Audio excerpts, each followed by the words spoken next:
Hello, this is Ashy. Today I have with me Wa, Hello. and I also have Dez. Hi! So, we had just talked about some Druid domains, so I went to look at about how much support actually exists for Druid, and thus decided after to break it down a little bit more and make it digestible. So today I'll talk about support for Druid, but I shaved it down to spontaneous summons, wild empathy, wild shape, and basically everything else. So today I want to start with everything else, and also cover specifically the spontaneous summon Nature's Ally support. Hey, Des. What's up? Have you noticed that now Ash is speaking without the recording's gone live? That they've dropped the voice down an entire fucking octave? Oh shit, really? Did I do Kinda, that? yeah. Yeah, What? yeah, you kinda went real quiet compared to... You've just got into deep voice mode. I don't know why that happens, I'm sorry. Please forgive me. So anyways, disclaimer, there are some more items that will support the spontaneous summons, but they are more generic, and I will cover those when I discuss Summoner. I was gonna say, I'm gonna be keeping an eye on those because in the next campaign, my character is a summoner. Not the Absolutely. class, but... Function. Which character are you actually playing? Because I've swapped from Anti-Paladin to Warlock for like... Wait, you were there for that conversation. I Yes. think. Okay, I'm- right. You're one of the few who fucking cares. Yeah, I'm playing Erika, the Chilaxian slaver, who is a sorcerer. I might be going Lawful Evil. I'm gonna say. Erika is lawful evil, so... I know. Oh. That's what I said. I might go Lawful Evil and make that one instead. Alright. Anyway. So, to the feats. Starting off here with Mystic Stride, it asks for the Nimble Moves feat. Nimble Moves is a feat which allows you to 5-foot step in difficult terrain.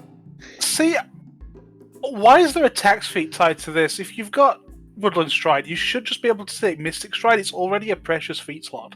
And now it's like, no, we're taxing it. Why are we taxing it? Why is it necessary to tax this? I don't know. Like, I mean, I've been noticing that a lot. When I was picking feats for a fighter, like, the other day, I was noticing so many that were like, here's a pretty trash tax feat. Like, there's one feat I was looking at, Kick Up, and it's literally like, oh, if there's an item at your feet, you can kick it up into your hands. Okay, it requires you to have a certain level of acrobatics skill. Okay, awesome. And it requires you to have the feat acrobatic. It's like, okay, great. So I have to take a shitty tax feat to take this feat that's not even that good. But I was gonna take it because it was kind of cool. understandable. It is definitely a weakness of Pathfinder, especially after a certain point.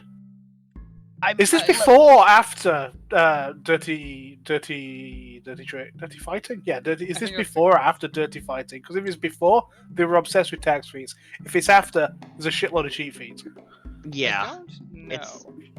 it's pretty sad though that they did that because as far as I'm concerned, for something like Kick Up, I feel like that should be you make an acrobatics check based on the weight of the item, and there you go. You've kicked it up into your hand. You must have a hand free to use this feat, to use this ability. Like, they could have made so many things just skill. This is definitely at a point where I look at Pathfinder. It's like with the many item nerfs. It's when you look at it and go, all right, as a DM, there would now be home rules in on a case by case basis. I am going to be kicking tax feats out of fucking these kind of feats unless they are absolutely necessary and trigger off something else, but it's not a tax feat. It's why a lot of tables... moves. Yeah, fuck go ahead. Yeah, it's why a lot of tables play with that elephant in the room thing, where it's like it's a homebrew thing where a guy just murdered a bunch of the tax feats and just made a lot of things like you can just fucking do it because you're an adventurer. I don't agree with all of his choices, but a lot of them. I'm with you. There's a lot of legacy 3.5 things, like with how cleave works now, which has been split into from 4 feats or 2 feats into like 6. Yeah. There is a lot of points where I think they were. Oh hey, that's a full thing of Vaporwave. There is a lot of overcorrection in what they considered to be bread and butter feats for anything martial. Wizards and casters get around it quite a lot because they just you just take your meta magic and your meta magic just fucking meta magics. It seems to be marshals that get eat a bit of shit. And even then, a spellcaster. Okay, what do you need your money for? I need it for my headband, preferably a nice good belt to make me a bit more tanky. Then what can you spend your money on? I can spend it on meta magic because I bought these rods. So I've even saved all of my meta magic shit. I can dump them on anything. There is a lot more support though for armored casters now. Like, Oh if my you go look at, say, the Celestial Full Plate, as we discovered a couple of days ago, Celestial Full Plate isn't actually mithril, so you can mithril it. Yeah, I'm the one that told Ashy that. Yeah, so exactly. So there is Yeah. actually, if you have the money, there is support to actually run armored casters now. I like that you say support, but, like, honestly, running around in full plate without the proficiency and taking no penalties because your armor check penalty has hit 0. And the entire real problem with armor check penalty is based on like, of non-proficiency is based on your armor check penalty. Well, there's an arcane spell failure on it. That's Yeah, the but I bit- think that's- that drops pretty low too. I think it drops yeah. to a 10%, and I think Uh. there's actually a feat floating around that allows you to wear light armor as a caster without incurring ACP. And Yeah. since Mithril Celestial Full Plate counts as a light, I'm pretty sure you can just do the one feat and put it on, and hallelujah. Oh man, we're Yeah. talking about Druid though, guys. Stone Druids can't Plate! use that shit. Stone Well, plate they were can't be made out of mithril. Yeah, but you're a druid and you don't care. Did druids have an armor check penalty? I thought they were divine. They don't They care are about divine, they armor don't have it. Well, they Yeah, care I about think armor so. check penalty. They don't care about spell failure. You need to just take the proficiency Oh, yeah. in armor, though. So back to Because, Mystic Stride, yeah, it's fine. that sparked this Yeah. because You Actually, use make Woodland people Stride through mad. magic fucking effects. Yeah. It's like, it's what it is. It's like, it's just an upgrade to Woodland Stride that lets you do magically enhanced difficult terrain. Or entangled. yeah, It's good. I think this is good. If There's it didn't need attacks on nimble it. moves. Yeah. Yeah. If it it's got didn't the need dex- nimble moves, it would be very good. And it's got the Dex 15 requirement. So you might not be a Dex Druid. You might be a Strength Druid. Yep. you can cheat that. You probably are a strength requirement pretty easy. Become monkey. Okay. Being fair, that Dex 15 is not hard for a druid to cheat. Yeah, but it needs to be considered a permanent, so you've got to do it by a belt. You can't do it by a wild shape unless you're high enough level that your wild shape is technically permanent. Yeah. But that nimble moves, it do hurt, but the ability itself pretty good. If you could cheat your way into it in some way, I would. I even think Nimble Moves itself might not be a terrible feat. It lets you ignore the first 5 feet of difficult terrain, lets you 5 stuff in difficult terrain, which is decent on anyone that's not named Druid.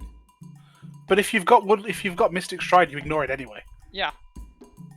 You are now... Well, you don't completely ignore it. It only affects the Woodland Stride terrain. Right, so but it- other yeah, terrains but will this- still affect you. Right, but if you've got Woodland Stride, the effects is like thorny briars, walls of. Yeah. It's woodland stuff, and Mystic Stride also covers woodland stuff that's been magically manipulated. Therefore, My point being, Nimble Moves will affect things outside of that. true. I. Okay.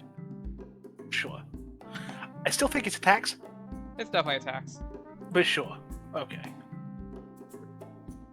Fey spell lore. So, Fey spell lore, it adds a selection of spells to the Druid spell list. It's kind of a mixed bag. It might be fine, since there are spells here that are just worth having on your list. Like, you have spells like Invisibility here, which is pretty good utility. Irresistible Dance, which can be pretty funny. And, if you like cursing people, you can pick up Bestow Curse and Major Curse. Man, this is like another set of domain spells. It's similar to, like, adding domain spells, but not quite. You do Basically, compare Fey these. domain spells.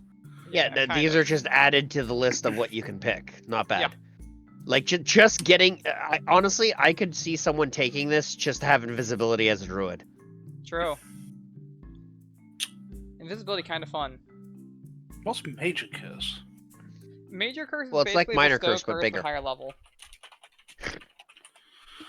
I don't know. Minor curse was a thing. Oh, it's just a big. Oh, okay. Curse major. It's a 5th level spell or 6th. Spell functions as bestow. Jesus, What the hell? this. Someone with a very small penis with a very loud exhaust. This spell functions as bestow curse, except the DC to remove it is equal to the same DC plus 5. If that applied to actually getting it, if it was a plus 5 to get it to stick, I'd be much happier with it because it's save or suck. If it doesn't do anything, it doesn't do anything. You're sad. So, I mean, Yeah. it is the Stowe curse, but it is coming off of a higher DC, which helps it Not stick. much higher. 2. I mean, the difference of 3 DC could make. I mean, that could make quite a bit of difference. It's not 3 DC. It's 2. The Stowe curse is normally a 3rd level spell, though. Or am I Yeah, mistaken? but this gets you as it is as a 4th. 4th and 6th. Okay, well, plus 2 DC. It's 2 feats worth of DC.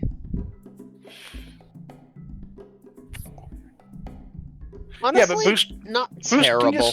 But boosting your spell DC by plus 1 isn't really that effective if you're boosting DC and.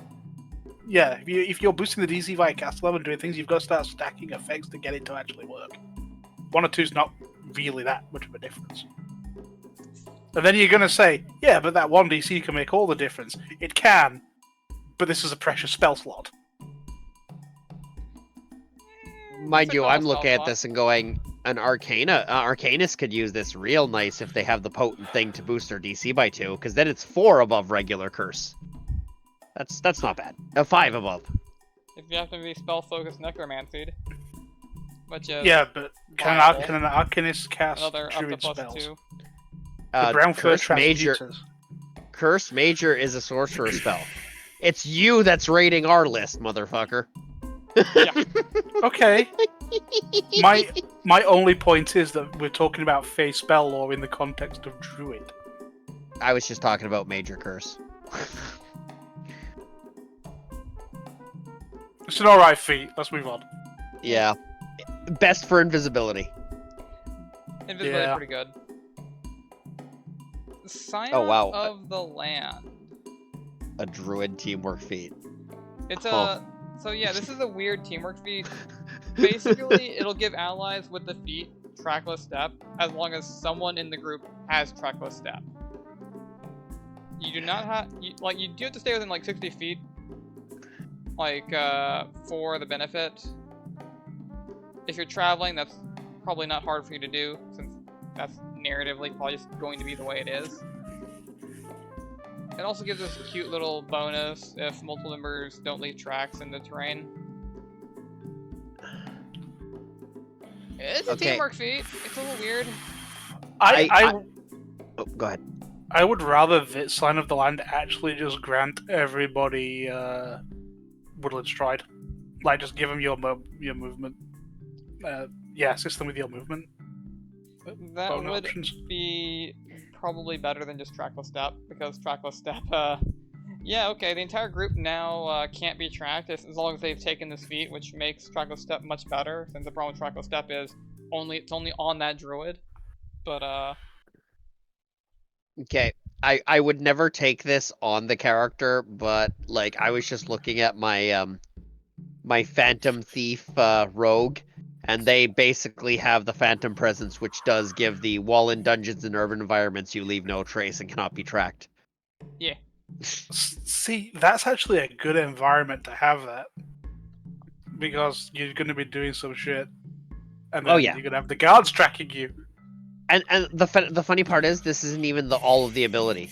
That's half of it, and the other half is you can always take 10 when making stealth checks. Sure. Yeah. Good. I think this needs to also include Woodland Stride to be worth using. Or even Yeah. worth taking a feat slot. If you can convince a DM to do that, then it's good. But Wow, it's not we've- even the feat slot, because it's a feat slot on everybody that wants it. Yeah, that's like the So real it's kicker. eating got up the like teamwork. 5 feet. There's a teamwork. Oh, feat God, that's problem. true. Yeah, Yeah. like teamwork feats, they're great. This one is not great. Like, okay. So if this was a feat that the druid could take, or anyone who doesn't leave tracks could take, and they could just spread it for free, then it's good. Yeah. But as is, Okay, I see them. I was yeah, reading it as though you just distributed it as an aura. No. If No, it was it's a that, it'd be much teamwork better. feat. Yeah. Hmm. Yeah, no, this kind of trash. Yeah. It's bad. It Which is went a shame, from, 'cause- oh, we could use this to blah. Which is a shame, because normally teamwork feats are pretty good. They usually have a higher power budget built in because it requires multiple creatures to take the feat to get it better. And then there's this fucker. We took mean- one of your arguably weakest abilities and distributed it. Yeah, right? Gee, thanks. Thanks. Do I at least get a cookie with it? Like, Jesus. No, you fucking don't. Uh. You are suffering from the sins of Codzilla from 3.5. We can't let you be good. You better be paying tax on that cookie, even if it's free. Yeah. Alright, so, Shade of the Uskwood. Okay, so for those wondering what the Uskwood actually is, it is a forest in Nadal, which is why it is tied to Zon-Kuthon, the patron god of Nadal. So, like the domain, it asks you to be neutral evil, worship Zon-Kuthon, and it offers you, like, 2 spells of each level to your spell list. And, these are some heavy-hitting spells, for the most part. So, going heavy on the Uskwood is definitely a viable idea. The feat does come with a drawback in that you lose all of your fire spells on all lists. You cannot cast fire spells, nor can you activate them from wands, scrolls, stabs, etc, etc, etc. You lose access to fire. You even lose all wild shape options that are fire. You are also required a special condition where you fashion a wooden unholy symbol that causes you to lose the benefits of the feat if that item is ever destroyed. You can get it back, but you need a pilgrimage to the Uskwood and get an atonement. Though, all things considered, I think this is viable. I think this is actually a pretty good feat if you're going to be this. I mean, yeah, you get some pretty nice spells, some really nice spells. And all you're losing is stuff that you might not necessarily have been using that much anyway, because fire is kind of the most resisted element. And most of the druid's best damage dealers are lightning anyway. Yeah, like, a there's lot not of the- really. There's a bit of flame strike in there, but there's like there's flame strike, fire seeds. Flame Blade. I don't There's, use. I've never used flame blade, so whatever. There's the, the level 1 spell, Produce Flame. That was escaping my brain. It's like an early damage option for a druid. They might have incendiary cloud as well. Yeah, but like you're not losing the worst things, and you're getting some pretty nice stuff. Yeah, I'm not too mad about it. Oof, that waves of exhaustion being an 8th level on them though. I mean, Waves of Exhaustion's a big spell. And it's fair. Waves of Fatigue coming in at 6 is okay. Ray of exhaustion, not terrible. Hey, there's that invisibility again. There's massive visibility in there. Mass Invisibility's here. Phantasmal Ooh. Killer's also here, but more importantly, Weird is here. Yeah. The higher DC mass Phantasmal Killer. Yeah. I mean, hey, if you don't want to use Clashing Rocks, use Weird. You might peg something. I mean, What was Weird what is was your very biggest well. fear? My biggest fear was the druid actually casting Clashing Rocks. Oh my god. Oh my god. If that's what they see when weirded. Jump scared by big rocks. The fact that the prerequisites are also just RP based, like having a certain deity and having an alignment, you don't have to waste anything else to grab this. Yeah, like, you can snag this at level 1. Start with your little token. Cover it in your backstory. Yeah. I mean, since it's made out of things that you can absolutely, like, it's not like they cost anything. Yeah, absolutely. Yeah. It costs yeah, the this is not background bad. point that it costs the background point that your evil worshipped Zon-Kuthon and went to the Uskwood at some point. That's it. Yep. Yep. Probably got taught by one of the sinister albino druids. One of those sinister boys. That happen to be Actually, you albino. are one of those sinister albino druids. Oh! You. Oh, damn! I guess you have to have like albinism. Damn! I guess that's such a cruel fate. Sounds like Freak. something I'd play. Freak! All right. That's Shade of the Eskwood. Actually, kind of good. Probably one of the best feats we'll talk about today. So, Fairy Strike. This is a pretty cute feat. And I'm going to talk about it for Ranger again due to its prerequisites, as well as Winter Strike.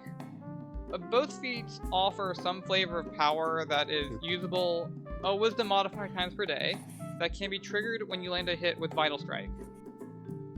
Keep in mind, it's after you land a hit with Vital Strike. Fairy Strike enforces a will save that imposes Fairy Fire to a struck target unless they save. Winter Strike is it forces a Fortitude save against fatigue, and you can stack them on each other if it pleases you. If you're a Vital Striker, Winter Strike is actually just pretty good, especially if you're a Vital Striker in using your Wild Shapes inflated stats to just pummel something. It's just like, yeah, you're fatigued now, get fucked. Winter Strike's actually really good, because normally actually forcing fatigue on something is either a spell effect or a critical mastery thing. Yeah, it's kind of hard to just have a mundane way of inflicting fatigue on just about anything. You shred the stats, you stop things raging. Yeah. Nature Magic is an optional prereq on both of these, so you don't actually have to be a Druid or a Ranger. What Nature Magic does is it gives the Benefactor no direction as a constant spell and a 0-level spell usable once per day from like the Druid list. Probably decent, but it's a feat that's giving you effects you could probably just have by, you know, investing in survival. So it feels bad as a feat. But if you're a Druid or a Ranger... I mean, honestly, if you're a Druid or a Ranger, just take Winter Strike because it's good. It's actually just really good. I think you're underestimating the Fairy Strike a little bit. Inflicting Fairy Fire on the hit will shove basically all the illusion defensives for basically forever. True, actually. Because if the mirror imaged or whatever, the one that's real is now illuminated. Yeah. It'll shut down displacement, mirror image, blur. True. It'll shut down invisibility. So it'll shut down mislead. So, really, you might actually want to stack them both. Yeah, these are good. These are weirdly good. Yeah. I'm just wishing that there was like a reflex one that was like Entangling Strike or something. To just finish off the roster. The trifecta. Wait, hold on. Pathfinder, Entangling Strike. Does this just exist? It's a psionic power. Alas. I know, right? Cry. It was so close to being complete, but there just isn't that other save. Gets bit by angry bear, is suddenly glowing, tired, and tied up. Shibari'd in like random ass bind or something. Why Shibari? Because it's the first thing that came to mind. Anyways. Surrounded by degenerates. We could talk about some magic items now. Ew. So, the first item that I'm going to talk about here is the Fangwood Class. It's an X-Slot item. So that's a bit of a contentious slot. That's by AMF. It looks to the Woodland Stride ability. If you have Woodland Stride, you gain the Ranger's Camouflage ability, making you stealthy in forests. Should you be conferring Woodland Stride to your animal companion by like some manner or ability such as the Share Feature feat, your animal companion also gets the Camouflage.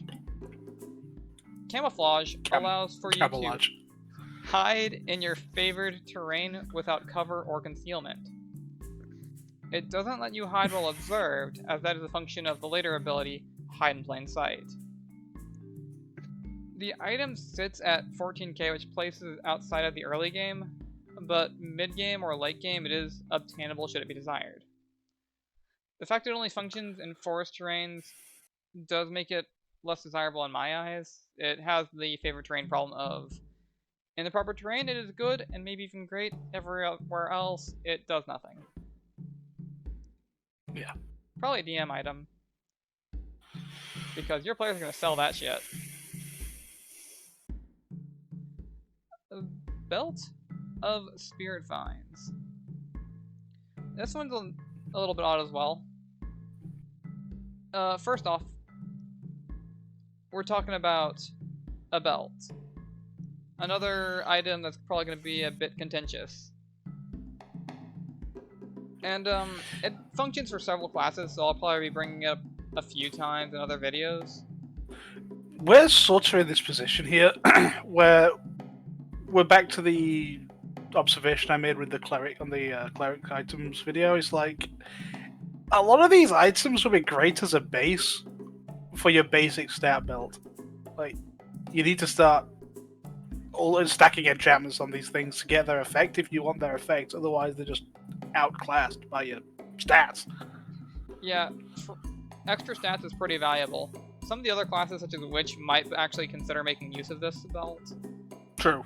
But it's a little bit harder to sell on a Druid unless you are a very, very spell-focused Druid and don't care about physical stats.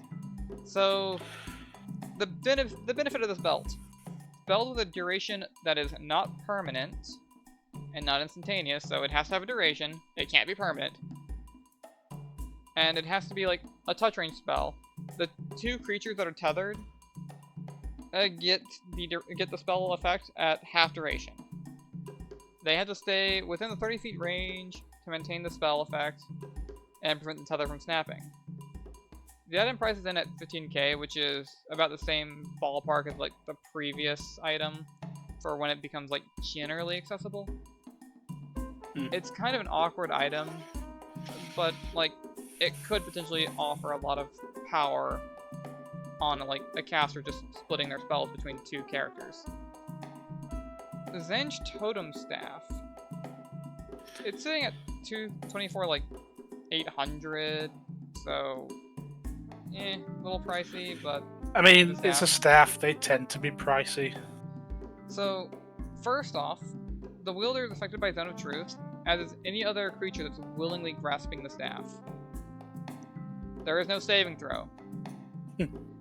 The staff has 4 spells on it, Protection from Evil, which is fine to have on tap, Summon Nature's Ally 2, which is gonna eventually be meh, Aura Sight, which could have utility, Summons Nature Ally 4, which is significantly better than 2, but would still get outscaled for combat. Unfortunately, the staff does do like one more thing for both Shamans and Druids. When either of these classes uses Summon Nature's Ally 2 or 4 from the staff, instead of summoning them for combat, they could ask of the creature a single task, and the spell duration for the purpose becomes an hour per level. The summoned creature will refuse to enter combat in this case, and will disappear immediately on taking damage, but you can get some sort of action done by them. I see.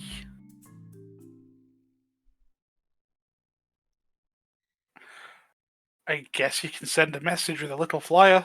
You could send it through a little flyer, though you have options like the Griffin, where you might not be using it for combat, but you could certainly use it for ghetto flight or travel. Be my or mount. to spirit somebody else away.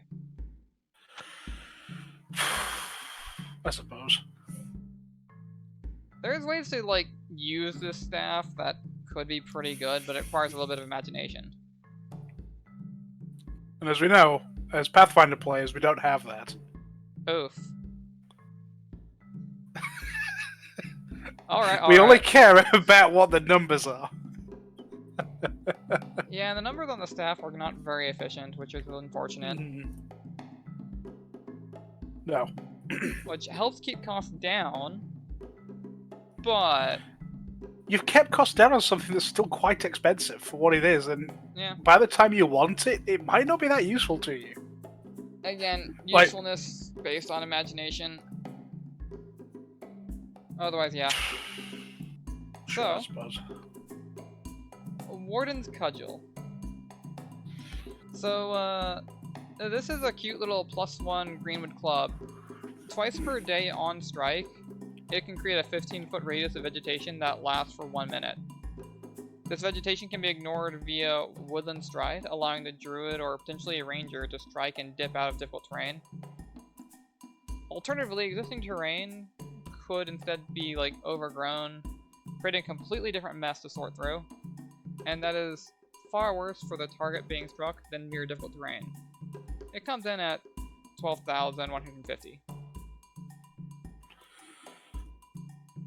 I think there's a place for this to exist if you have the ability to like grasp with a tail and hold a. So, let me put into frame what I think that this item's purpose is. If you're already in a wooded area with like shrubberies, grasses, trees, if you strike somebody, instead of getting the radius of plants that create difficult terrain, you'll create plant growth. You will limit the other creature's movement to like 5 feet around, because they'll have to be pushing through all this terrain that Woodland Stride will ignore. Right. So I'm just trying to. CC spell. You could just use it as a spell. Nothing saying you can't throw it at the head. You're not wrong. I think it's one of those, if they're hit. Hey, shit ass, and this club just comes hurling out of the fucking bushes, whacks them in the head, and now they can't see anything.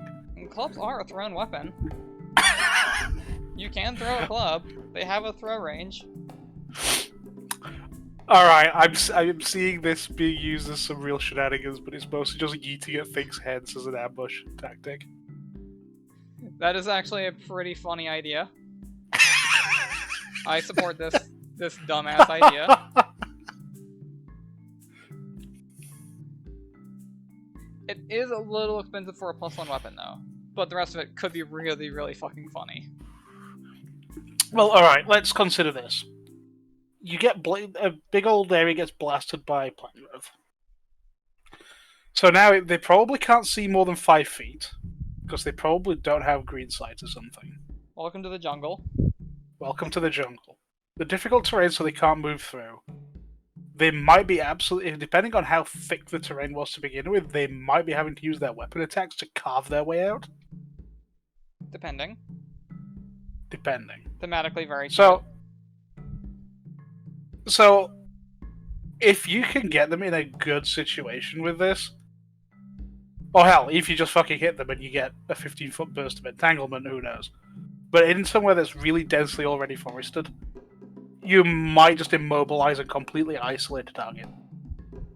Yeah. You know, it's the Ivan trailer, where he grabs the guy and then all the plants grow in his front and his buddies can't see him. Oh, where Ivan goes, shh. Yeah. You tree pedo at them. Oh, that's... Sorry. I don't like that one. I don't hate this item. Yeah, it's an item. So the Animal Totem Tattoo. So the Animal Totem Tattoo is support primarily for the Animal Shaman Druid archetype. Essentially, the tattoo gives a corresponding class feature based on the animal it represents, equivalent to that of a 5th level Druid of the archetype. This part's good for everybody. If the bear already is a supported archetype with the correct animal, it advances their totem transformation class ability by 5 levels. Each level is a 1-minute use of their abilities, and the abilities that you get are varied depending on the specific archetype that it's of. At 12k, I think this is actually a decent investment. Especially Wouldn't you also hit the thresh point where you get more stats? I don't recall. I don't know all the Animal Shaman archetypes. I know, the bear, for example, I know you can get natural attacks out of it. Or I think a climb speed or something else. Okay. There might be one, I wouldn't be surprised if Saurian gave you a bunch of stats. I'm pretty certain Shark can give you, a swim speed. Should fucking hope so. I would hope so, too. But yeah, I think it's a generically good item, and it's especially good for the supported character. Okay. Cool. The Midsummer Sickle. So, the Midsummer Sickle is a +1 mithril spell storing sickle. It can function as a Druid's Divine Focus. It can only store Druid spells or domain spells from listings under Nature Bond. At 7,806, they are treating its inherent limitation fairly. The normal cost of a +1 spell storing sickle made of mithril is at 9,306. And in a Druid's hand only casting Druid spells, it is a fair purchase. And can be further upgraded. It can be a primary weapon. It's not a stick of holly or a twig that could easily be destroyed. Yeah. Yeah, this isn't just a decent item. Yeah. You should probably, in a lot of cases, if you're playing a druid, you probably just should have one at your hip. Yeah, I think so. We also have an artifact here. Ooh. The Storm Kindler's Rod. It's an artifact, so, again, don't get too excited. It's unlikely you'll touch one. But, if you do, the Storm Kindler's Rod is a +4 Shocking Burst spell storing club. It can only store Druid spells, like the previous item.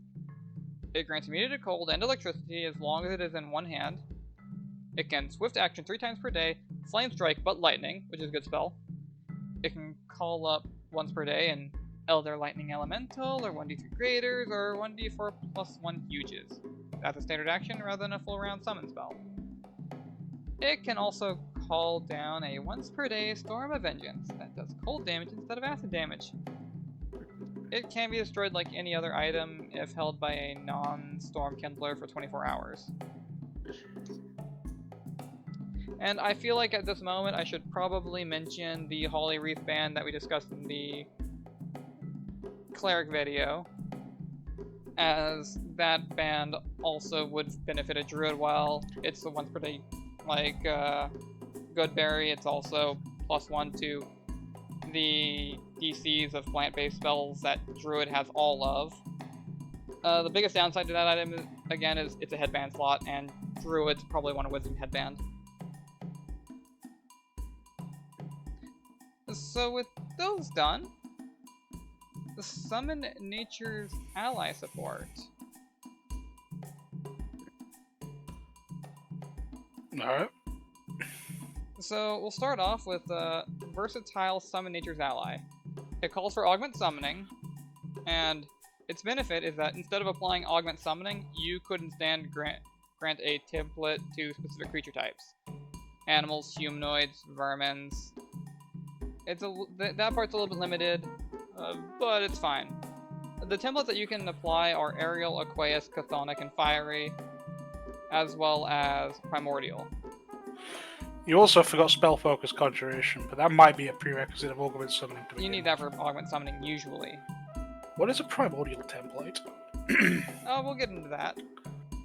Or we can talk about it first. The Primordial offers spell resistance equal to 6 plus CR, a 10-foot increase to all speeds. One primary weapon form has its dice increased by a size category, which is based on a line of succession. Like a bite is prioritized over claws.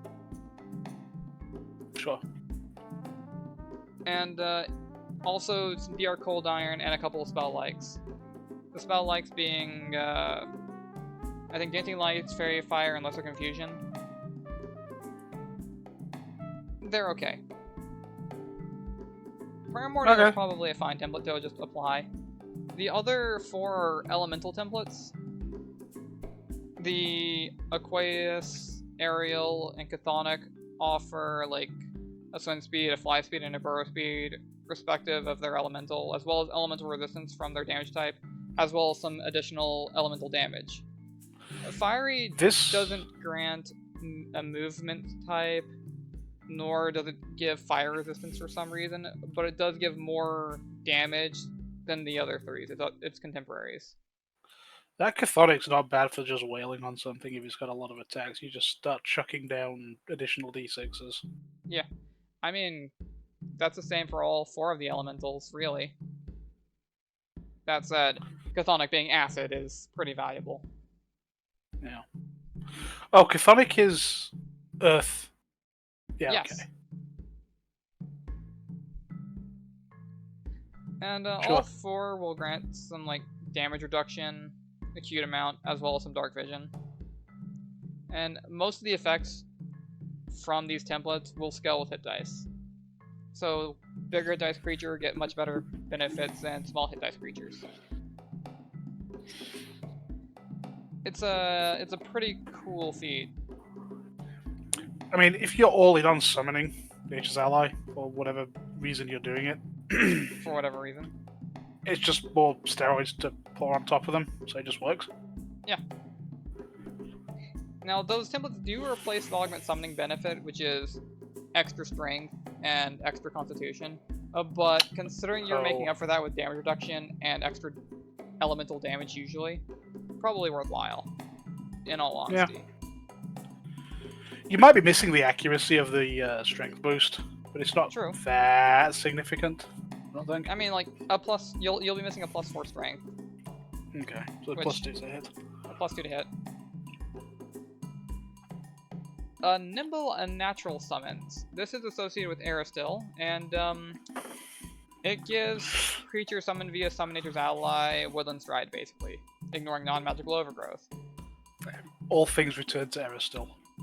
It is definitely a feat you could take if you worship Aristil. I think it's significantly less exciting than, like, the previous feat due to the inherent limitations of Woodland Stride, but If you're doing some fuckery with that club, or you like using Entangle or Plant Growth, it might be actually necessary. it could. Okay, my brain immediately went to the Inquisitor monster tactician, and just using that feat to turn your what's it called? The we were just talking about that shit feat before, the teamwork feat, but just granting that to your entire group of Well, summons. But it's still trackless. It's only trackless step though. It's not Woodland Yeah. Stride. Oh yeah, true. Yeah, you've got it in your brain. They said we should make it good. Yeah, no. No, it's just bad. That's the Ignore problem. me, it's Sorry. bad. Ignore me, it's bad. You can't redeem I'm that. sorry Deb. to crush This your bad, too. excitement there. This bad too. Not worth. Yeah, I mean, there's a place for it. Like what I was saying, if The you're bin. using a lot of entangles and a lot of CC that is plant based and letting your summons dip in and out unhindered, Well, you don't want to be a battlefield control / summoner and then have your summons be all fucking mired down and stuck and can't do shit. That's just- true. And You that's just why you counter yourself. battlefield control, but only summon flyers. Fucking true. I mean, heck, Actually using that true, though. previous feed, you can give all your bullshit the aerial template instead of augment summoning, and now they all fly no matter what. Well, as long as they're humanoid, animal, or vermin. Which is most of the your things list. on the list. Yeah, which Yeah. is most of your list. This is most of the list. All right, I suppose you just throw down air elementals, be like, true. You could. fucking. So, a Moonlight Summons. A Moonlight Summons, it causes your summons to shed light as per the light spell. So they turn into mobile light sources. But they are also immune to sleep and confusion, which are both ways of dealing with crowds of creatures. And their natural attacks also bypass DR Silver. This actually looks like it could be worthwhile to me. I mean, if It's you're a- already investing in summon, yeah. It's a bunch of incidentals that aren't bad by themselves, and it's just that then becomes a pile of options. Yeah, and Or there's no ans- it trade out becomes here. a pile of answers. You just pile all this onto a creature. Yeah. Okay. If you're stacking features onto things you are summoning and just making the most overloaded pieces of shit, sure. And then we It also works with Starlight summons. Ooh. And then we have Starlight Summons. So Starlight Summons cause your summons to gain the Blind Fight feat as a bonus feat. So they just have Blind Fight. They get a +5 to Stealth and Perception in dim light or darkness. Which they're not doing with the light they're shedding from moonlight. No, everything Correct. else though. Well, Everything else though. if they're suffering from deeper darkness, their light isn't doing anything, or if there's light cast on top, if there is a darkness spell to cast on top of them, it'll suppress their light, and then suddenly the other will trigger, and you could be the one to set up that darkness, being a druid. True. If you were so inclined.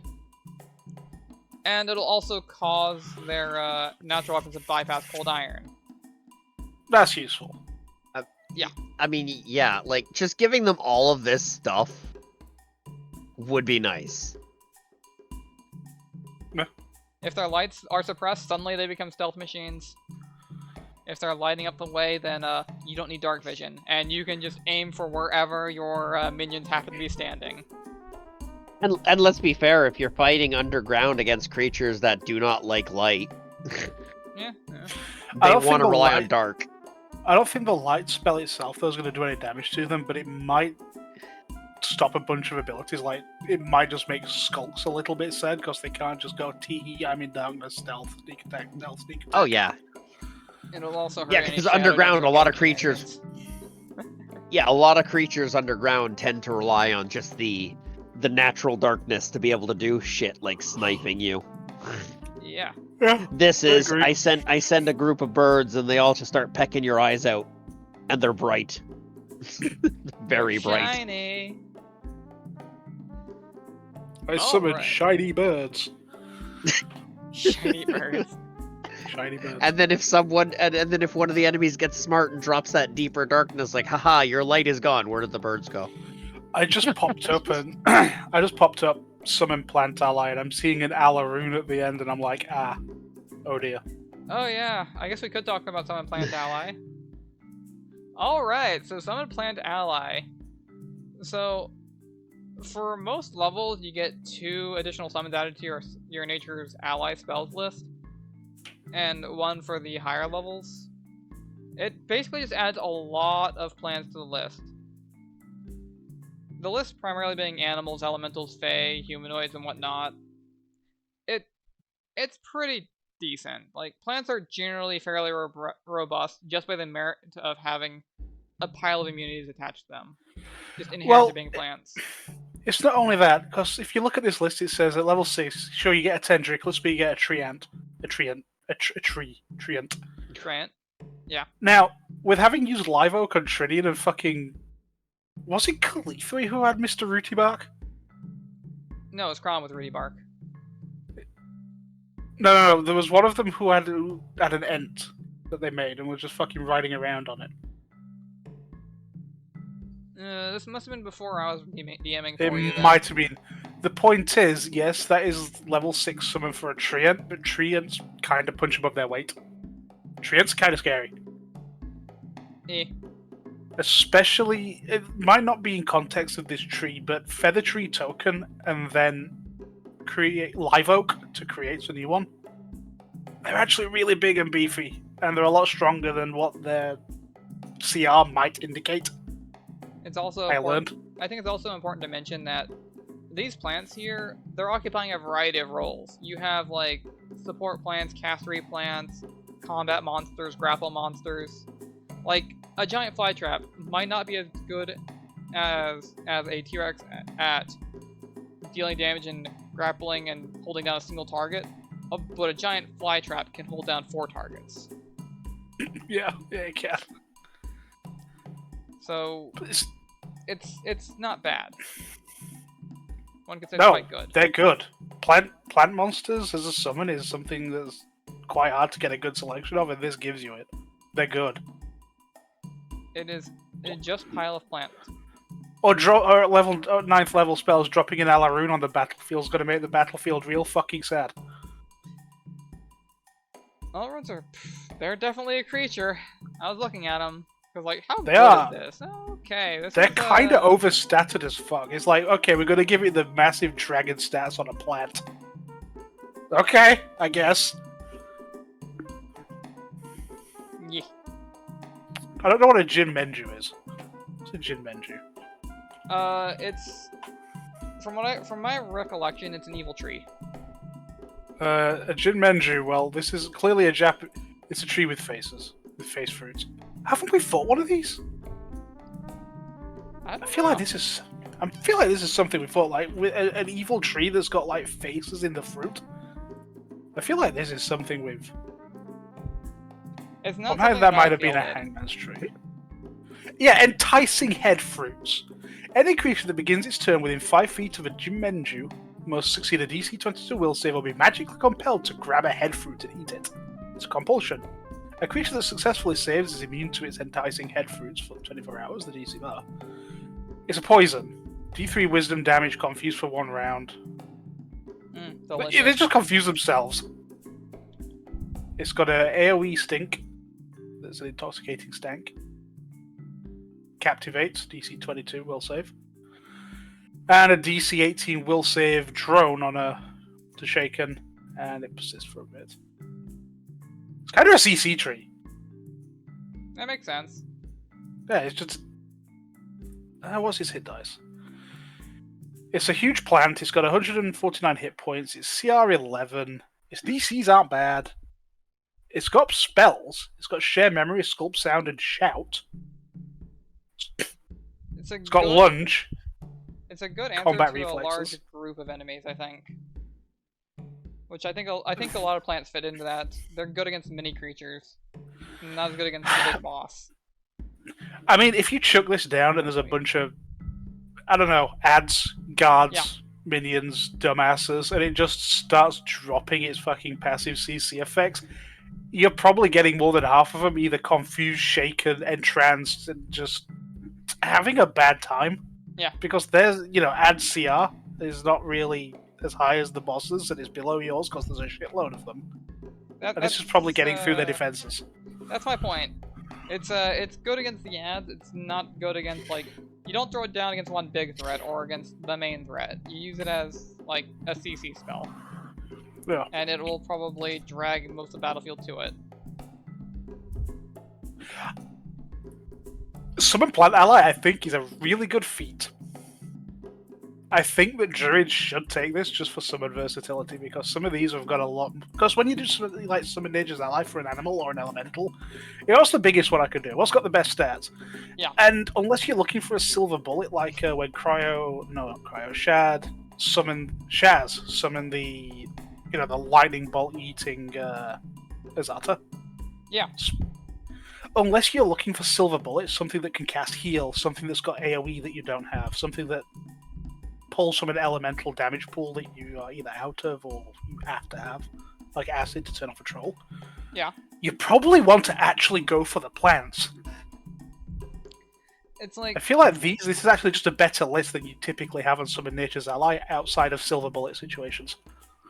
I mean, I think it's a case of what are you looking for? Are you needing, like, a single big beefy boy? Because, like, animals tend to make up for being kind of subpar in other ways by having a lot of stats as well, but they don't have tricks. They're just meat walls that hit things.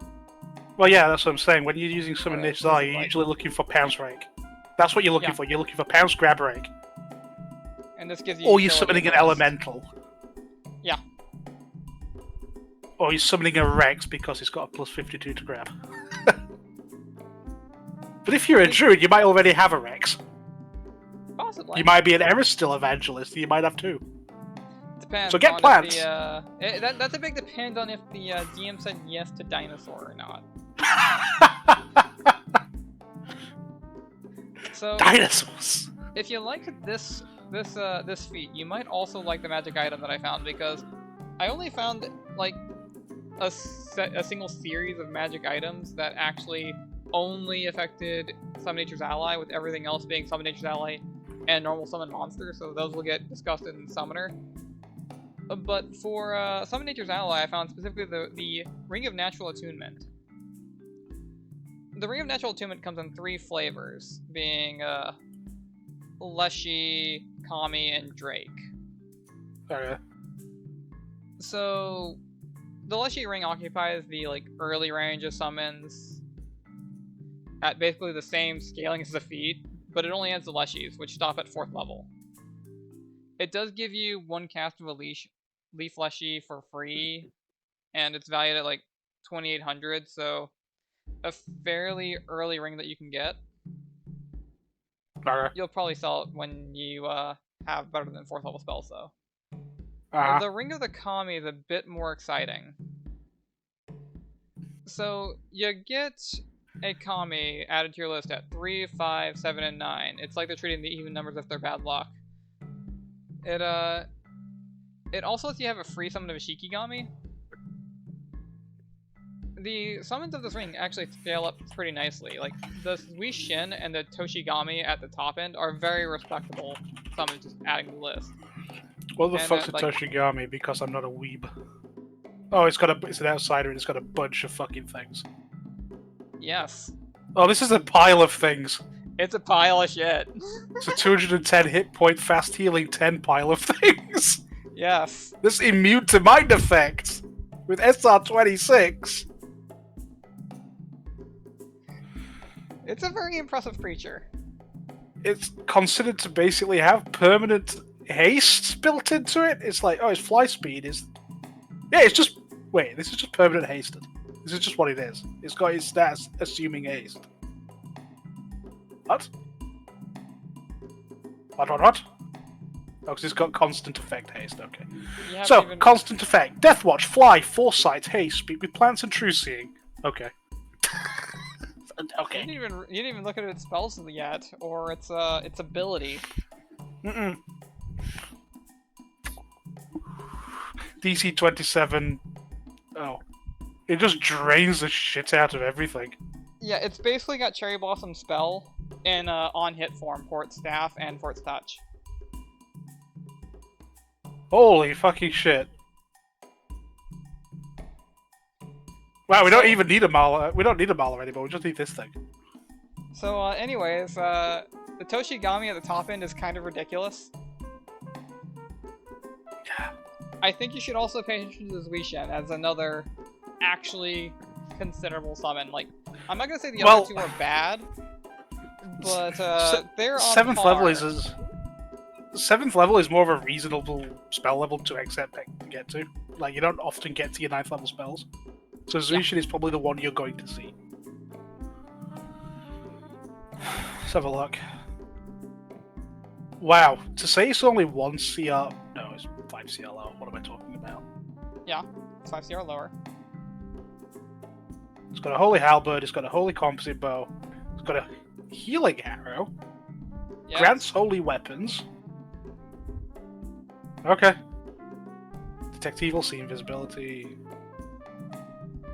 So, Healing Arrow, in case you're not going to read it out, actually allows it to apply a one of its healing spells to its arrows, including Breath of Life.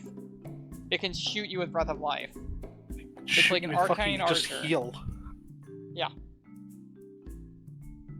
Okay, no, this is... Yeah, So, would you say that Cool. this ring is worth 7,800 gold pieces? wait, the Kami one is only... Yes, it's only 7,800 gold pieces. Yeah, because it scales. It costs this much, but then once you get to the upper end of it, it suddenly becomes a monstrous powerhouse. It may as well be a fucking scroll of gate that you can just use. Especially with the 9th level boy. It's just like, I'm using gate and I'm bringing this thing in. Woe betide. Like, it's a limited gate for summoning, but it's basically a gate-powered creature. I mean, hell, even the Zushin is not a slouch. Yeah. I mean, we're going back to the thing where we summoned the Azata was summoned because it has some healing spells on it. This thing's got hold my fucking sake. Right.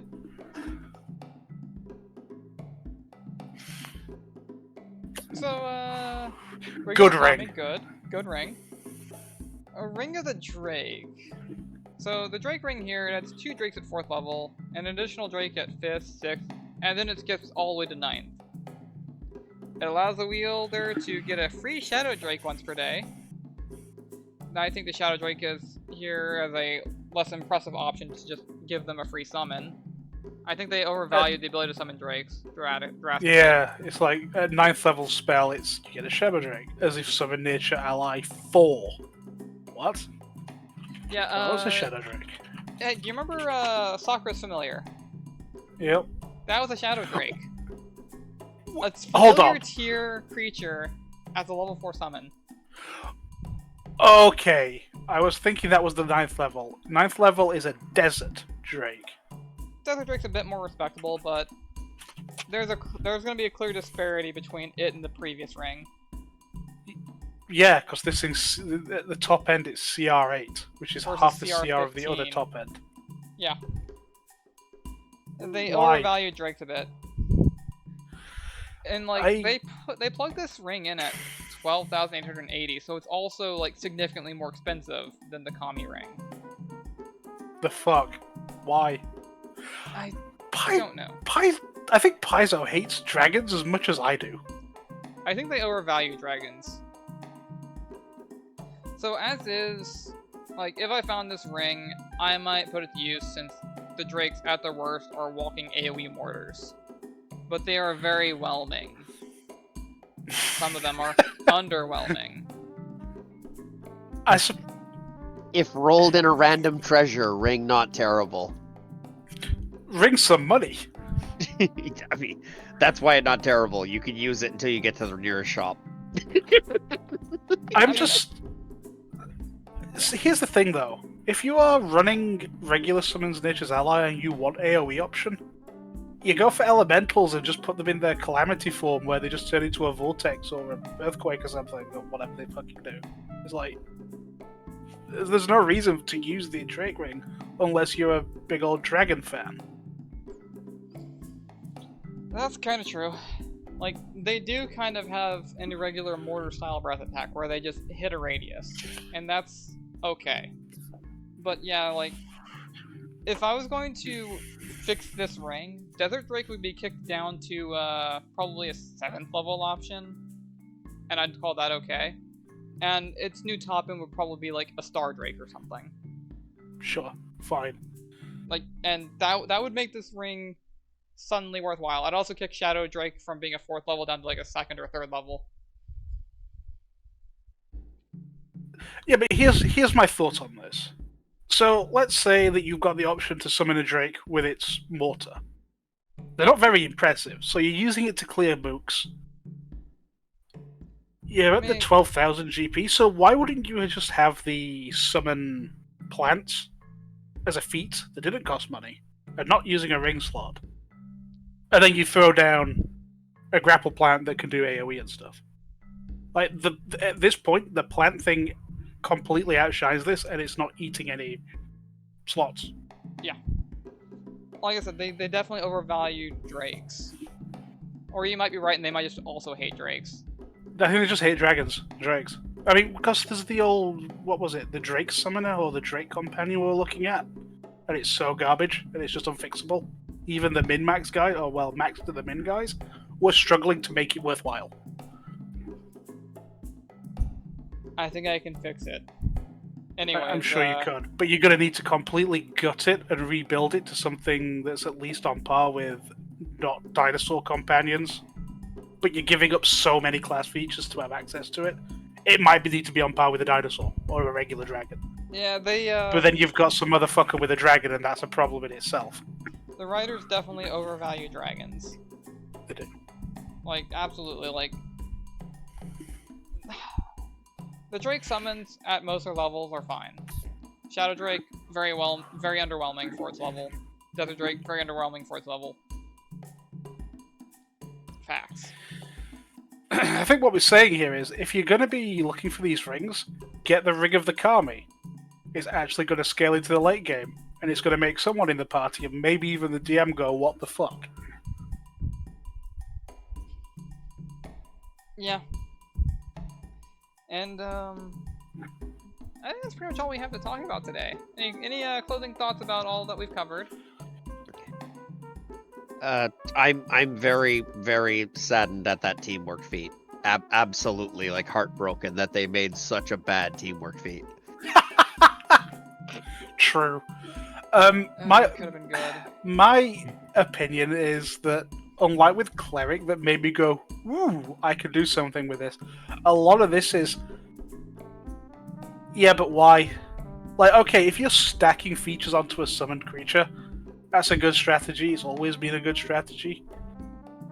Everything else is kind of garbage, but that ring, that Kami ring shines, because I'm looking at that for futures myself. Fair enough. And hey, I've got like, my eye on this thing. there might be more to talk about back here once we've covered Summoner and talked about all the generic summon items. Because, Maybe. hey, Devs, do we want to bring up that cauldron? You mean the cauldron that I absolutely want to get on Erica? Yeah, maybe. Or we can save that for later. I mean, I'll drop it now because I actually just happen to have it open. Oh, okay. The Cauldron of Overwhelming Allies. It's only 4,500, and basically once per day, if you use it when you're summoning a summon monster or summon nature's ally, the Cauldron automatically conjures 1d3 additional creatures of the same kind of the next lower list. For example, if you use summon nature monster 3 to summon 1d3 wolves, you could summon 1d3 additional wolves. Or other creatures from the second level list. Oh, that's pretty good. Yeah, just like for 4,500, just a once per day increase your summons. I mean, I think it's gonna get really bonkers if I use it with my character, because her ultimate goal is gonna be summoning like a D4 plus 3 creatures, and then it's gonna be and then plus an extra D3 plus 2, because her feats will probably affect that summoning too. Remember when we said we should make the next party not be just massive and just clogging up the battlefield? Des, meanwhile, hold my Timmy Hortons. Don't worry. Her ultimate goal is just to get to the end of, like, near end game, and then just be dropping like groups of rocks to go and blow things up. It's just gonna be 3 big boss monsters. Okay, sure. It's gonna get real fucking funny when I have that Eldritch Blast ability that when things die, they explode into a swarm of spiders. Summons 3 easily killed birds. Smiles. Eldritch Chain, the birds die. Well, I can only have one at a time. Oh. But it's poison. Its poison DC does scale with my Warlock level for some insane reason. So I could use a first level spell, drop a little itty bitty bird, you pop it, and turn it into a very, very, very poisonous group of spiders. Yes, actually. Especially if I'm using Cone or Chain, because I can just incidentally target them. Synergy! Alright, maybe we should wrap the video up. Okay, fine. If you like what we do, and consider leaving a like, possibly subscribe, maybe comment. Next time, we plan to go through the Wild Empathy support. How exciting. Okay. Goodbye. Later. Ciao.